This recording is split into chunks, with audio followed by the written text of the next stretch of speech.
నాకు న్యాయం చేయాలని డిమాండ్ చేస్తూ భర్త ఇంటి ముందు బైఠాయించిన భార్య. వివరాల్లోకి వెళ్తే జగిత్యాల రూరల్ మండలం కల్లెడ గ్రామంలో 2015లో స్వప్నను ప్రేమ వివాహం చేసుకున్నాడు వెంకటేష్. వీరికి సంతానంగా ఒక కొడుకు కూడా ఉన్నాడు. అయితే ఇది ఇలా ఉండగా స్వప్న భార్యగా ఉండగానే మరో అమ్మాయితో పెళ్లికి సిద్ధమయ్యాడు భర్త కట్కూరి వెంకటేష్. విషయం తెలుసుకొని తనకు న్యాయం చేయాలని కొడుకు మౌరన్ తో సహా భర్త ఇంటి ముందు బైఠాయించింది భార్య స్వప్న. విషయం తెలుసుకొని కల్లెడ గ్రామ పోలీసులు వచ్చి స్వప్నను జగిత్యాల రూరల్ పోలీస్ స్టేషన్ తరలించి స్వప్నకు ఇచ్చిన ఫిర్యాదు మేరకు పోలీసులు కేసు నమోదు చేసి దర్యాప్తు చేశారు.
వాళ్ళకి ఫోన్ చేయడానికి హక్కు ఉంటుంది. మేము చెప్తే లిఫ్ట్ ఇయ్యాడు.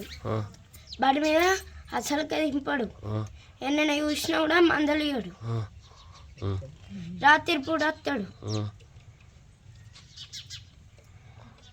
కొడతాడు కొడతాడు కొడతాడు దీన్ని. వాళ్ళు కొడతారు మా డాడీ.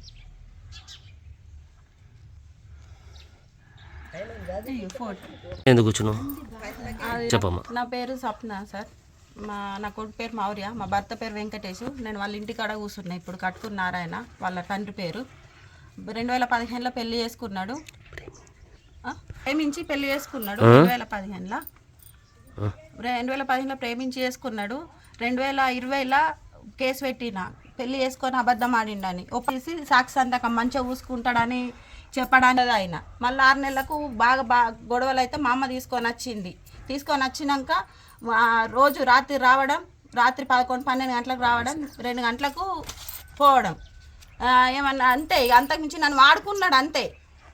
ఇంకో దాంతో మాట్లాడుకుంటా నన్ను వాడుకుని మోసం చేసిండు. ఇప్పుడు ఇంకో పెళ్ళికి సిద్ధంగా ఉన్నాడు.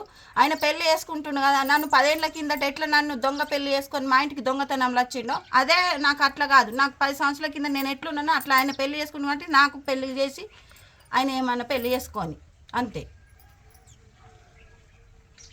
నా కొడుకు మాకు న్యాయం కావాలి. ఈ దొంగ సాటు లెక్కలద్దు. వీళ్ళు అన్న అంటాడు, ఇంటికి ఫోన్ చేస్తే బ్లాక్లో పెట్టుకున్నాడు. వాళ్ళ అమ్మకి ఫోన్ చేస్తే వాళ్ళ అమ్మ నెంబర్కి వేస్తే అన్న అంటాడు, ఏ సంబంధం ఉందని ఫోన్ చేస్తున్నావు అంటాడు. ప్రేమించి చేసుకొని ఇంటి ముందట లొల్లులైన ఒప్పంద పత్రం ఇంట్లో ఆడింటికి అత్తున్నా అంటాడు. నిన్నొచ్చే కదా మరి ఇంటికి అలా అమ్మ అంటది అంటే చేసుకుంటాడా ఇప్పుడు చేసుకోడా. 2 సంవత్సరాల క్రితం మాత్రం మాట్లాడుకున్న వాయిస్ మెసేజ్లు ఉన్నాయి. బిడ్డ వరుస ఆమెతోటి ప్రేమించినట్టు మాట్లాడుకున్న వాయిస్ మెసేజ్లు ఉన్నాయి, ప్రూఫ్స్తో సహా ఉన్నాయి. నేను ఏ మెసేజ్ స్టేటస్ పెట్టుకుంటే అది ఆమె, నేను 3 months రన్నింగ్ అని పెట్టుకుంటే వట్టిగా నన్ను ఆయనకు ఫోన్ చేసి అది దాంతో మళ్ళీ మాట్లాడుతున్నావు కదా అంటే నేను మాట్లాడతలేను, నాతో మాట్లాడుకుంటా నా దగ్గరికి వచ్చుకుంటా దొంగ సాటున్నా దాంతో మాట్లాడతలేను అన్నాడు. ఇప్పుడు మాత్రం తెలియదు సార్ ఎవరితో మాట్లాడుతుండో, కానీ పెళ్ళికి సిద్ధమైందని అయితే తెలుసు. వాళ్ళ అమ్మ కూడా ఇక్కడ ఈ ఊరు మనిషితోటి అన్నది మా పెద్దోనికి పెళ్ళయింది, చిన్నోనికి కూడా చూస్తున్నామని అన్నది. మిమ్మల్ని ప్రేమించి పెళ్లి చేసుకున్నారు కదా, ప్రేమించి చేసుకున్నా నేనే దొంగ సాటునే అవి ఒప్పంద పత్రం కదా. రాసి ప్రేమించే పెళ్ళే చేసుకున్నాడు. ప్రేమించి చేసుకునే ఇంత చేస్తుండు. 10 సంవత్సరాల నుంచి ఇదే గోస పడుతున్నా. 9 ఏళ్ళ బాబాయిండు. ఈయనను కూడా ఒక్కరోజు కూడా బండి మీద అంటే మరి ఇప్పుడు మీరు ఎక్కడ ఉంటున్నారమ్మా? అమ్మ వాళ్ళ ఇంట్లోనే ఉంటా. ఎందుకు అంటే పెళ్లి చేసుకున్నాడు కదా, పెళ్లి చేసుకున్నాడు దొంగతనం. వాళ్ళ అన్నకు పెళ్ళి అయ్యేదాకా నన్ను బయటకు రానియలే సార్, నమ్మిచ్చిండు. వాళ్ళ అన్న పెళ్ళి అయ్యేదాకా అనుకుంటే నన్ను నమ్మిచ్చిండు. కేసు కొట్టుడు పోయేదాకా మంచిగా ఉన్నాడు. ఇప్పుడు నా నెంబర్ కూడా ఏమంటుందో ఇక ఈ నెంబర్ బ్లాక్ లైట్ నాకు ఇంటికి ఫోన్